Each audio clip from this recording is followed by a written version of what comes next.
pueden ir preguntando y al final las podemos resolver, ¿sale? Ok, vamos a empezar.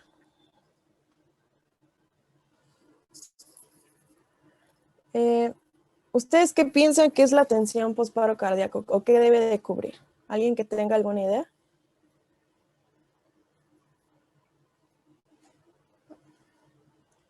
¿Alguien tiene alguna idea de qué debe cubrir la atención postparo cardíaco?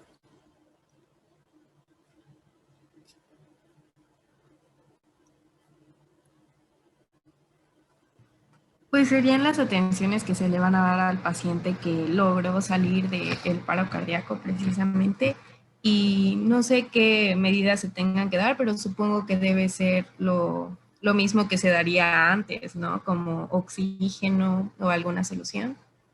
Así es, doctora, tiene bastante idea de lo que vamos a ver. Aquí lo que queremos es, posteriormente de que hubo un retorno de la circulación espontánea, lo que queremos es asegurarnos, pues, de que el paciente esté bien. Entonces, ¿qué debemos de cubrir? Vamos a cubrir el manejo de temperatura, la optimización de la ventilación y de la hemodinamia. También, si es un paciente que detectamos que está cursando con un infarto agudo al miocardio, poder llegar y atenderlo lo más pronto posible para poder llevarlo a para que pueda ser intervenido ahora sí que hemodinámicamente, ¿no? Con una intervención coronaria percutánea, poder valorar también su pronóstico y su cuidado neurológico. Y también veremos posteriormente algunas otras intervenciones estructuradas. ¿Alguien tiene alguna idea? Entonces, como vimos, lo del síndrome de postparo cardíaco van a ser todos los pacientes que logran el retorno de la circulación espontánea después de un paro cardíaco. Van a presentar ciertos procesos fisiopatológicos que van a recibir lo que conocemos como el síndrome de postparo cardíaco. ¿Ustedes qué creen que debemos checar después de que tenemos un paciente que tiene un retorno de la circulación espontánea? ¿Ustedes qué creen que se podría llegar a dañar durante el paro cardíaco? ¿O que nos tendríamos que asegurar de que no hubo daño? ¿Alguna idea? ¿Alguien que tenga alguna idea? Cerebro. Ajá, ¿qué más? Neurológica. Riñón. Así es. ¿Algo más?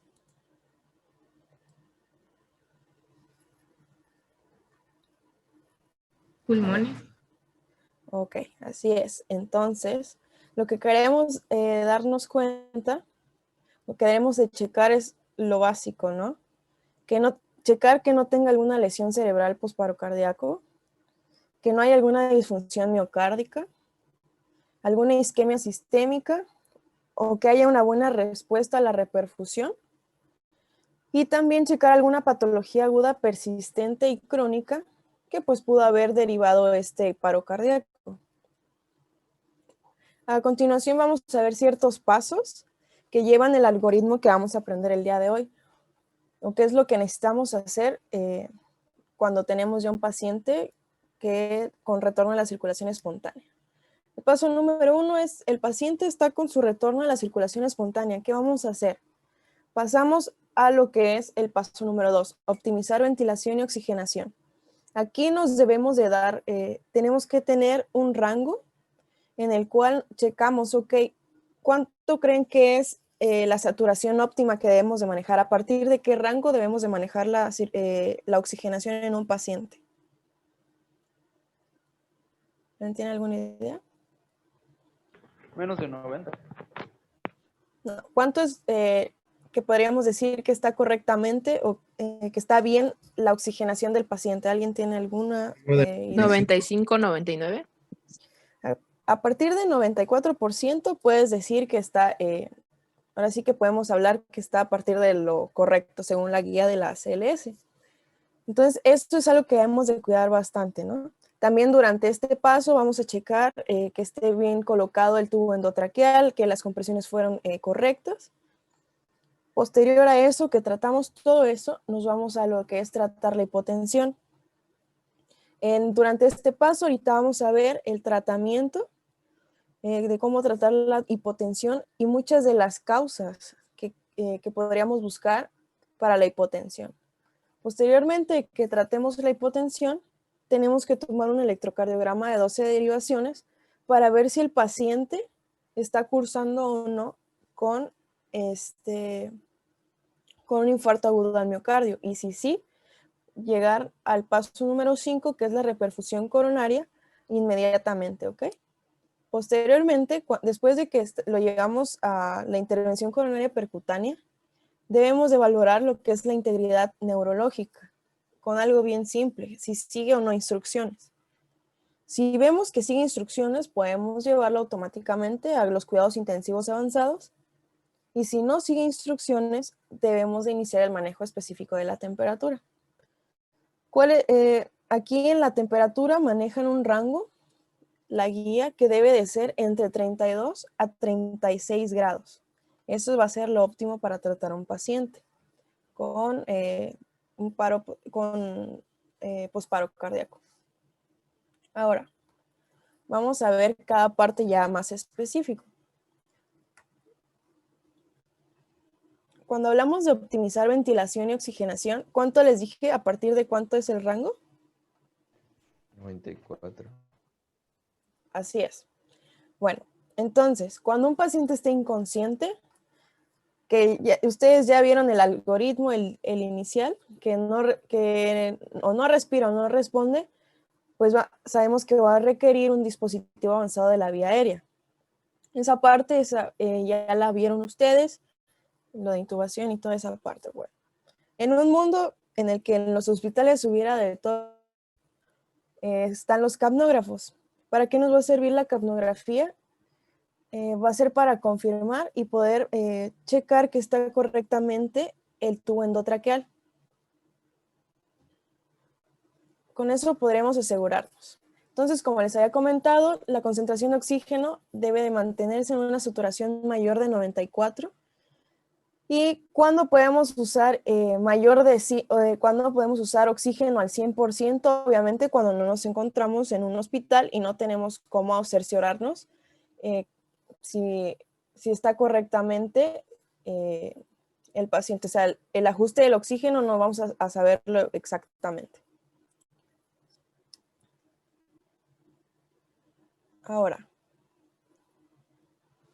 permítanme tantito.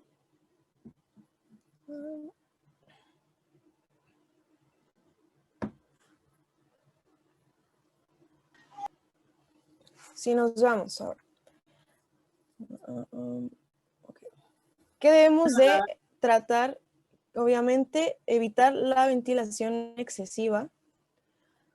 Porque ustedes, ¿qué creen que podría pasar si damos ventilaciones de más? Ya llevaron fisiopato, ya llevaron neumo, bueno, creo que es en séptimo, ¿no? Pero están llevando cardio. ¿Qué creen que pasaría si van con una ventilación excesiva al paciente? ¿Qué podrían encontrar?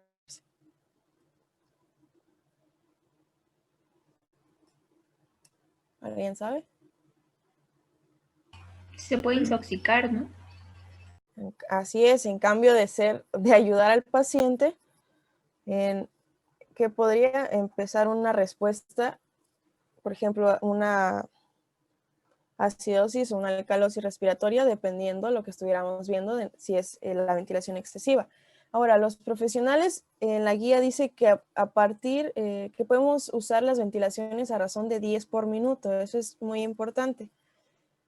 Ya cuando tenemos al paciente intubado, debemos de ajustar su presión parcial de dióxido de carbono al final de la expiración de 35 a 40 milímetros de mercurio, o una presión parcial de dióxido de carbono de 40 a 45.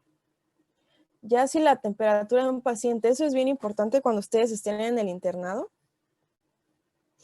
se van a dar cuenta que cuando su adscrito o su residente intube a un paciente, ahora sí que la función de ustedes va a ser tomar gasometrías y les van a pedir que las interpreten. Algo que deben de considerar es que dice que si la temperatura de un paciente se sitúa por debajo de lo normal, puede ser que los valores de laboratorio que vienen expresados en su resultado de la presión parcial de dióxido de carbono podrían ser más altos que los reales. Ahora, al inicio hace ratito les hablé sobre la capnografía. La capnografía, ¿para qué nos va a servir? Bueno, nos va a servir para monitorizar, como les había dicho, que está colocado correctamente al tubo endotraqueal. También para poder ver si la calidad del RCP que dimos fue óptimo, si las compresiones torácicas fueron buenas. Y bueno, esto es parte como que del fisio, que el gasto cardíaco sabemos que va a ir correlacionado con la RCP que estamos dando. Siempre van a ir correlacionados. Ahorita les voy a mostrar una imagen en donde les demuestro cómo es la capnografía. Y van a ver, sabemos pues que el gasto cardíaco es el principal determinante de liberación del dióxido de carbono a los pulmones. Entonces van a ir muy correlacionados.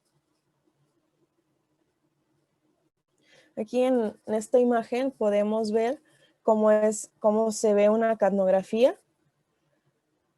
¿Se acuerdan cuánto dijimos que era el rango normal de presión parcial de dióxido de carbono?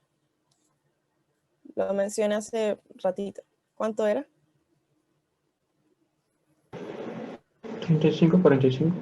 Así es, doctor.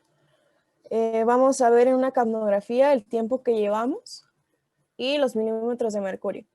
Entonces, en una capnografía que esté en un rango normal, como vemos en la A, es constante, va correlacionado la RCP que dimos con la ventilación. Entonces, aquí sí llegan a un rango que es el adecuado, que es de 35 a 45. Y en el B no estamos dando ventilación adecuada, que llega a ser menor de 20. Ahora, ¿ustedes saben cuándo se va a considerar hipotensión? ¿A partir de qué cifra?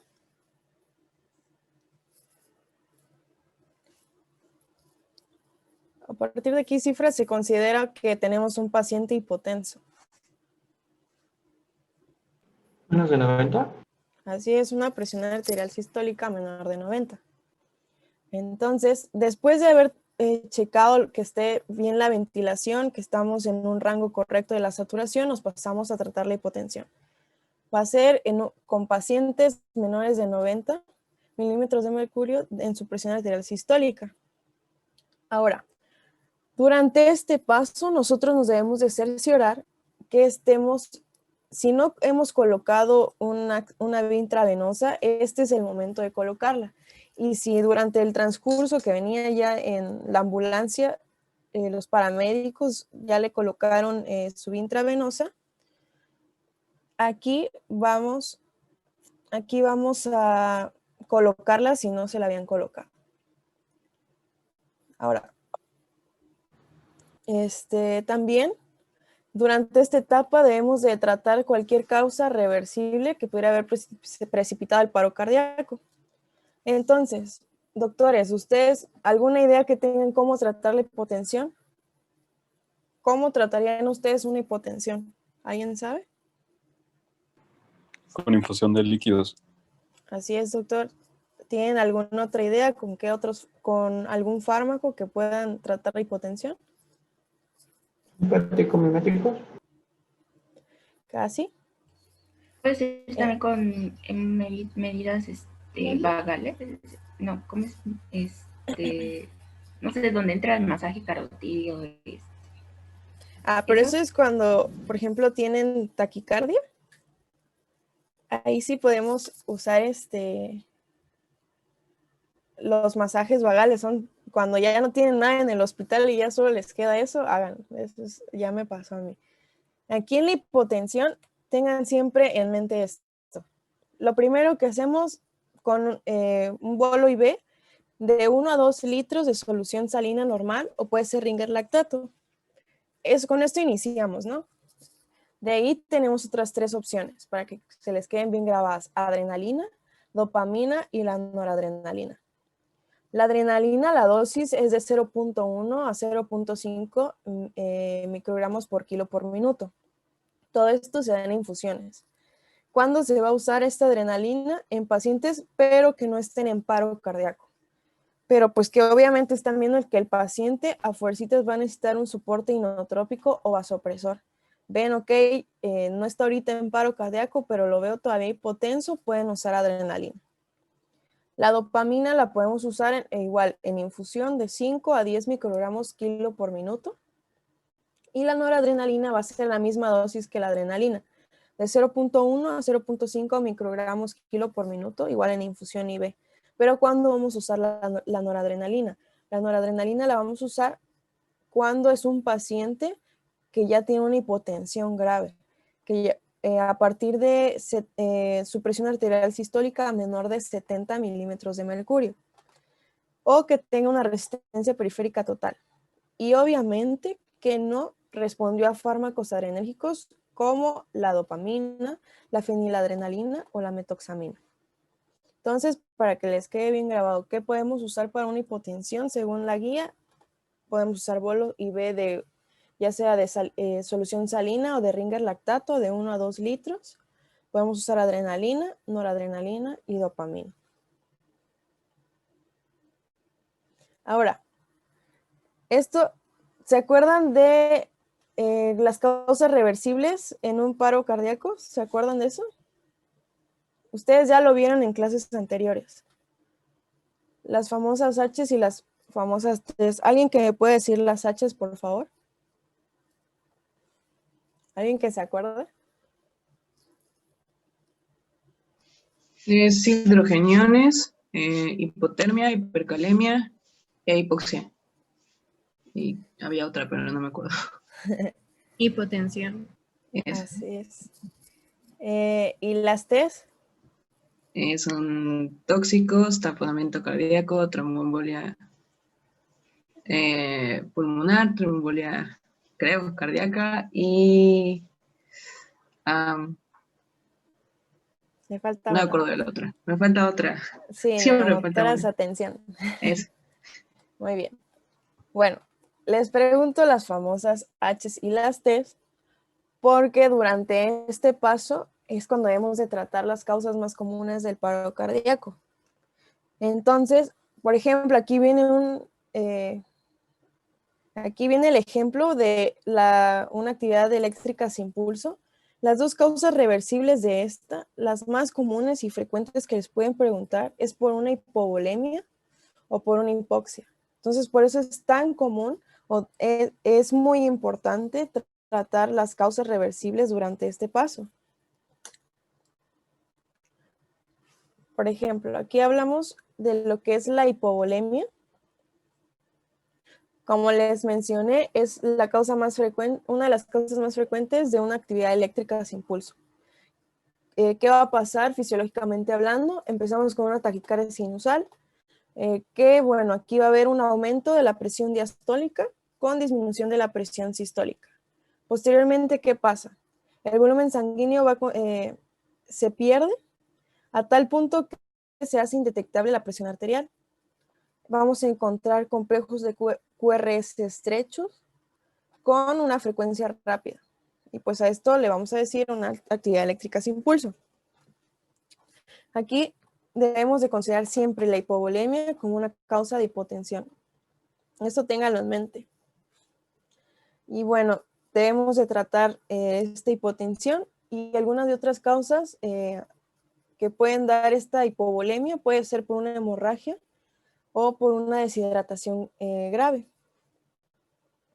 Ahora, bueno, ustedes ya llevaron clases de endocrinología. ¿Cuál creen que es el rango de control glucémico que deberíamos de manejar en un paciente? Aunque se les ocurra o que ya sepan. ¿Cuánto debemos de manejar de glucosa en un paciente? De 80 a 110. En la guía marca de 80 a 110 es el rango que debemos de manejar, para que sepan. Ahora, esto se los van a preguntar, se los prometo, que se los van a preguntar en el internado.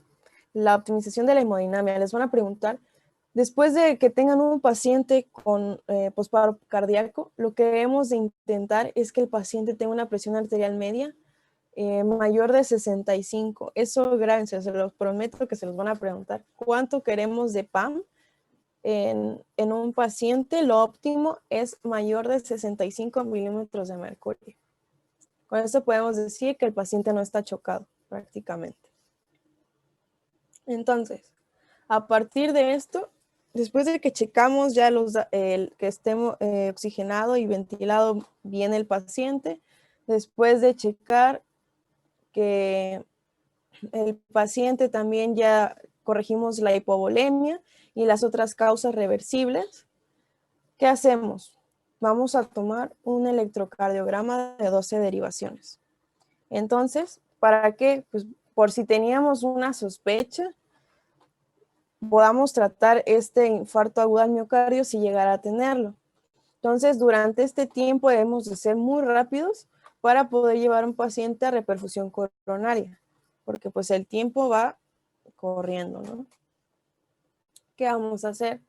Después de un retorno a la circulación espontánea, en pacientes en los que lleguemos a sospechar de una oclusión de las arterias, debemos de trasladarlo para que puedan hacer una reperfusión coronaria percutánea. Esta intervención coronaria percutánea no va a estar afectada si el paciente está en un estado de coma o si está en hipotermia. Esto no va a cambiar. Mientras lo estamos llevando a esta sala de hemodinamia, podemos ir cubriendo el siguiente paso, que es el seguimiento de instrucciones. ¿Para qué me interesa el seguimiento de instrucciones? ¿Ustedes para qué creen? Les dije que íbamos a valorar, ¿se acuerdan? Durante el seguimiento de instrucciones. ¿Qué creen que vamos a valorar? Perfusión cerebral. Así es, si el paciente no tuvo algún daño neurológico, ¿no? Entonces, si no responde a estas instrucciones, debemos de pasar a lo que es el manejo de... Vamos a pasar a lo que es el manejo de la temperatura. Y si sí sigue instrucciones, podemos llevarlo automáticamente a una unidad de cuidados intensivos.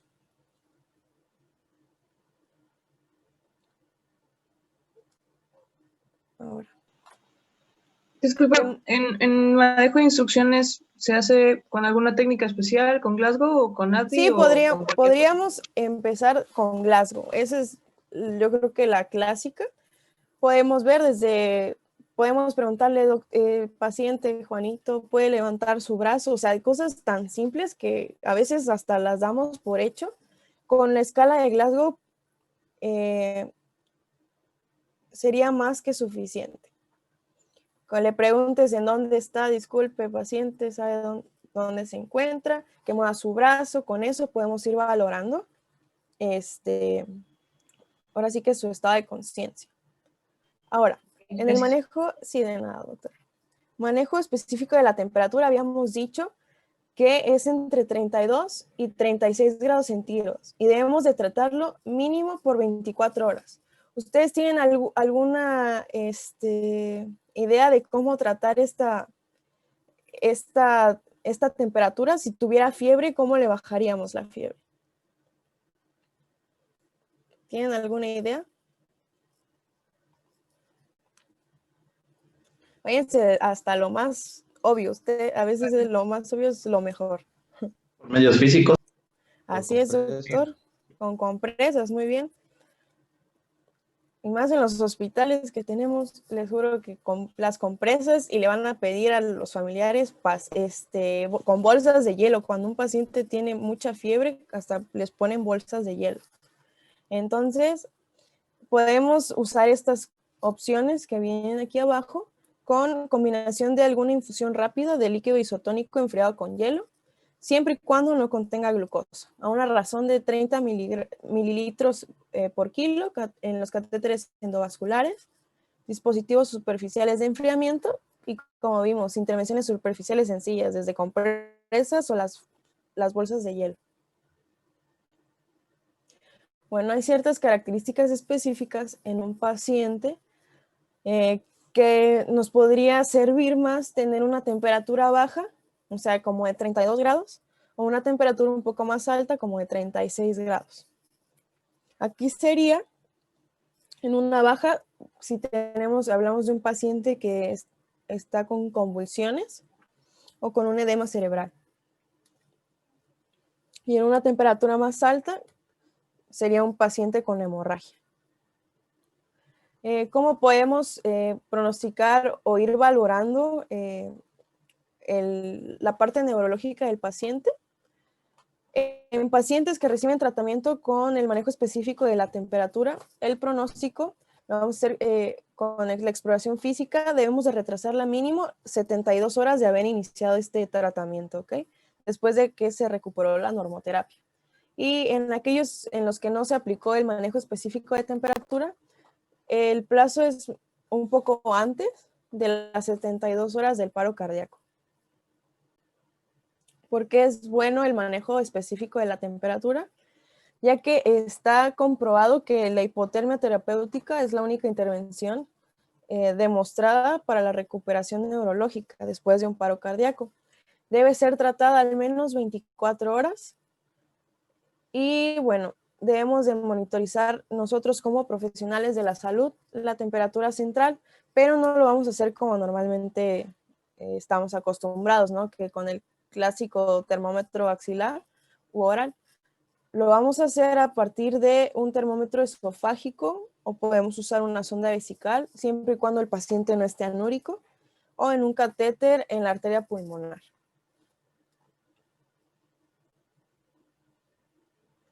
Ahora, después de haber tratado esto, lo llevamos a lo que es cuidados intensivos, ya que tratamos todo. Ahora les voy a mostrar lo que es el algoritmo, los clásicos algoritmos que han visto durante todo este tiempo de sus clases, ¿no? Empezamos con el paso número 1, que es el retorno de la circulación espontánea. Ok, ya está, ya se revivió al paciente, ¿qué hacemos? El paso número 2 es optimizar ventilación y oxigenación. Debemos de mantener la saturación de oxígeno mayor de 94. Si llegáramos, aquí es donde vemos si responde, si respira y responde, y si no, puedes considerar un dispositivo avanzado de la vía aérea. Y si tenemos un capnógrafo, poder usarlo para cerciorarnos que esté colocado correctamente el tubo endotraqueal y que las compresiones son efectivas. Cuidar también lo que es la hiperventilación del paciente. Posteriormente, nos vamos al paso 3, que es tratar la hipotensión. Recuerden, hipotensión es a partir de una presión arterial sistólica menor de 90. Tenemos las opciones de usar un bolo de 1 a 2 litros, puede ser de suero salino o de Ringer lactato, alguno de los vasopresores que vimos, como adrenalina, dopamina y la noradrenalina. Y considerar las causas tratables, que vimos que son las H's y las T's. Posterior a eso, nos vamos al electrocardiograma de 12 derivaciones para ver si está cursando o no con un infarto agudo al miocardio. Si sí, nos vamos automáticamente, lo llevamos para reperfundirlo, ¿ok? De ahí nos aseguramos que siga o no instrucciones. Si no sigue instrucciones, empezamos el manejo de la temperatura, ya vimos cómo, desde usar compresas, bolsas de hielo o desde usar compresas, bolsas de hielo y las infusiones, pero ahora sí que frías. Entonces, si les pongo un caso clínico, que tienen un paciente de 57 años, posterior al retorno de la circulación espontánea, ¿ustedes qué harían? ¿Qué es lo primero que hacen? ¿Qué deben de cerciorarse? El paso número 2, ¿cuál era? La ventilación. Ajá. Entonces, ¿qué vamos a checar de la ventilación?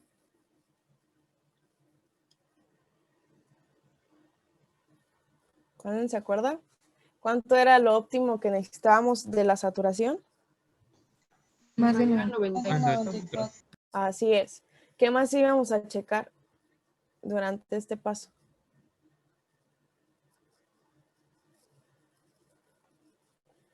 Necesitamos checar que si el tubo endotraqueal está correctamente colocado y que las compresiones sean efectivas, y lo hacíamos por medio del capnógrafo. También, ¿de qué teníamos que tener cuidado? Habíamos hablado De no De hiperventilar. hiperventilar. Así es. De no hiperventilar. Así es, doctores. Después de tratar lo que es la ventilación y la oxigenación, ¿a qué paso nos íbamos? Tratar la hipotensión. Muy bien, doctora. ¿A partir de cuánto es una hipotensión? ¿Hablamos de que el paciente está hipotenso? Menor de 70 sistólica. No, menor de 90. Ah, 90. Sí, menor de 90. ¿Y qué opciones teníamos para tratar la hipotensión? ¿Alguien sabe? Dopamina, noradrenalina y adrenalina. Ajá. Y el bolo IV. Esas son las opciones que tenemos. También durante este paso, ¿qué se trataba?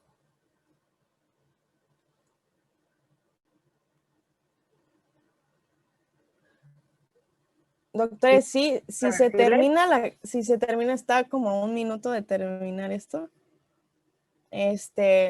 Podemos entrar a otra sesión, ya casi vamos a acabar, serían como 5 minutos. Por si se cierra la sesión, pueden volver a entrar, ¿sale? Sí, doctor. Entonces, posterior a eso, ¿qué íbamos a hacer? Era tratar las H's y las T's, recuerden, durante este tiempo.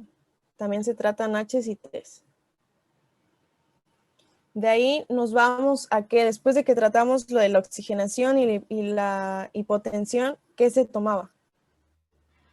El electro. Un electro. El electro. Muy bien, un electro de 12 derivaciones. ¿Y para qué? ¿Qué queríamos demostrar o qué queríamos darnos cuenta?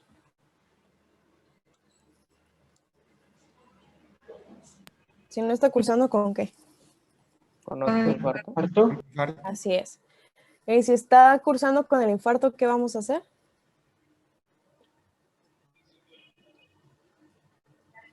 Lo llevamos a reperfundir, ¿no? Le llevamos a una intervención coronaria percutánea. Después de esto, ¿qué debemos de checar? Si ¿De seguir qué? instrucciones. Así evaluación es, doctor. cerebral. Muy bien. Debemos de checar si sigue instrucciones. Si sigue instrucciones, lo llevamos automáticamente a la unidad de cuidados intensivos. Pero ¿y si no? ¿Qué se hacía? Manejar empezamos? temperatura. Muy bien, doctor. ¿Cómo manejábamos la temperatura? Compresa.